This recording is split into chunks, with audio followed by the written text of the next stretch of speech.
वहां एक यूनिट की दो दो सब्सिडियां निकली हैं। किन की निकली हैं वो भी मेरे पास लिस्ट है। एनसी ने अपने दौर में वही किया, पीडीपी ने अपने दौर में वही किया और बीजेपी ने भी हमें नहीं बख्शा।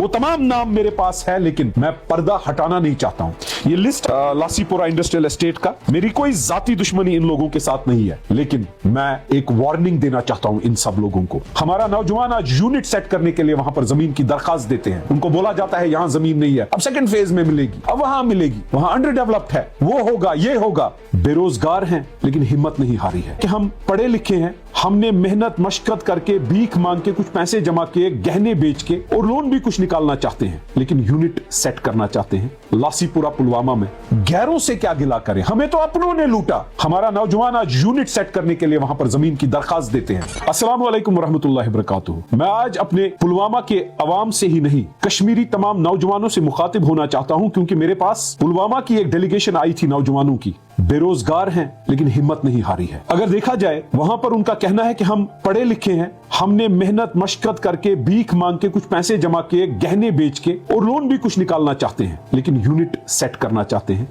लासीपुरा पुलवामा में, क्योंकि वही एक वहां पर बड़ा इंडस्ट्रियल एस्टेट है। और गवर्नमेंट के पास जाते हैं कि कहते हैं कि हमें जमीन दे दीजिए। देखा जाता है कि अगर पुलवामा इंडस्ट्रियल एस्टेट मिसाल के तौर पर 100 कनाल पे है, अलॉटमेंट सिर्फ 30-35 कनाल की है या 40 कनाल की है, मिसाल के तौर पर 30-35%। बाकी जमीन कहां गया? किन अफसरों ने बेचा? किन यूनिट होल्डर्स के नाजायज कब्जे के नीचे है? मेहरबानी करके वॉलंटरली इस चीज को छोड़ दीजिए। लालच अच्छी चीज नहीं है, और ये सही बात नहीं है कि आपने जबरी कब्जा हमारे स्टेट लैंड या इंडस्ट्रियल एस्टेट का जमीन जो है उस पर जबरी कब्जा करके रखा है। हमारे नौजवान बेरोजगार हैं, लेकिन हिम्मत और चाहत काम करने की है। पिछले 5-6 साल अगर देखेंगे, बीजेपी की सरकार थी, उस दौरान भी अफसरों का यही रवैया रहा कि 10 कनाल अलॉट करो, 20 दे दो, 10 का पैसा सिडको, 10 का पैसा अंडर द टेबल। ये हुआ है, मेरे पास बाज़ाबिता लिस्ट है।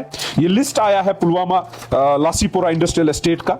मेरी कोई जाती दुश्मनी इन लोगों के साथ नहीं है, लेकिन मैं एक वार्निंग देना चाहता हूं इन सब लोगों को। मैं अपील करना चाहता हूं, जो लासीपुरा इंडस्ट्रियल एस्टेट सिडको का वहां यूनिट है, या जो सिडको हेडक्वार्टर है, या इंडस्ट्रीज मिनिस्टर का क्या कहना, अब उनसे भी अपील करना ही चाहूंगा कि ये देख लीजिए, अगर वहां पर जमीन अभी भी कागजों में आपके पास है, वो जबरी कब्जे में कहां से आई है। इतना ही नहीं, वहां एक यूनिट की दो दो सब्सिडियां निकली हैं, और वो दो दो सब्सिडियां किन की निकली हैं वो भी मेरे पास लिस्ट है। वो तमाम नाम मेरे पास है, लेकिन मैं पर्दा हटाना नहीं चाहता हूं। मैं ये बताना चाहता हूं कि एनसी ने अपने दौर में वही किया, पीडीपी ने अपने दौर में वही किया और बीजेपी ने भी हमें नहीं बख्शा। और जो हमारे अपने हैं, गैरों से क्या गिला करें, हमें तो अपनों ने लूटा। हमारा नौजवान आज यूनिट सेट करने के लिए वहां पर जमीन की दरखास्त देते हैं। उनको बोला जाता है यहां जमीन नहीं है, अब सेकंड फेज में मिलेगी, अब वहां मिलेगी, वहां अंडर डेवलप्ड है, वो होगा, ये होगा। मैं वहां की federation chamber of industries and commerce से अपील करना चाहता हूं, वहां के प्रेसिडेंट से या एफसीआईके के प्रेसिडेंट से। आप देख लीजिए, आपके मेंबरानों ने,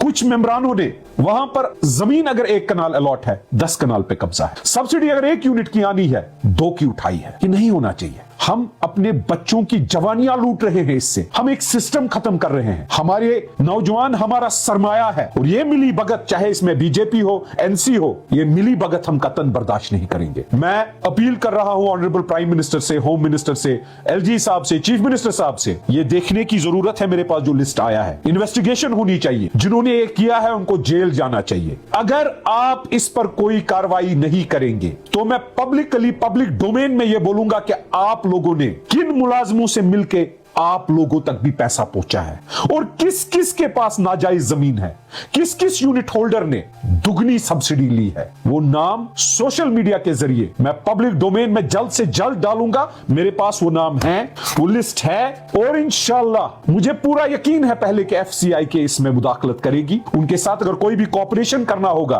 पहले मैं ये देखना चाहूंगा कि मेरा जो वहां पर बंदा है, जो डेलीगेशन मेरे पास आई थी, उन्होंने बोला कि उन्होंने उनको भी कांटेक्ट करने की कोशिश की थी, लेकिन लिहाजदारी में पर्दादारी चल रही है। पर्दादारी में मेरे जवानों को लूट खसूट, मेरे जवानों की जवानियां लुटाई जा रही हैं, मेरे जवानों को बेरोजगार रखा जा रहा है। बहुत सारे जवान बेरोजगार जरूर हैं, लेकिन हिम्मत नहीं हार रहे हैं। वहां का वो ओहदेदार इल्लीगली क्रिकेट जमीन पर भी कब्जा किया, और कितनी अलॉट हुई और कितनी जमीन है। बदकिस्मती से पब्लिक रिप्रेजेंटेटिव्स का कोई भी प्रोपोर्शनेट और डिस्प्रोपोर्शनेट और उस पर कोई इन्वेस्टिगेशन नहीं की जाती है कि कल तक अगर मोहताज था बंदा, अपने गाड़ी का तेल उसके पास नहीं था। आज पेट्रोल पंप, आज सीए स्टोर कितने कहां से आया? या तो टेरर फंडिंग हुई है, या तो इंडस्ट्रियल एस्टेट लूटे गए हैं, या तो सरमाया लूटा गया है, या तो सब्सिडी का लूट किया गया है, या ड्रग बेच के ट्रांजैक्शंस की गई हैं।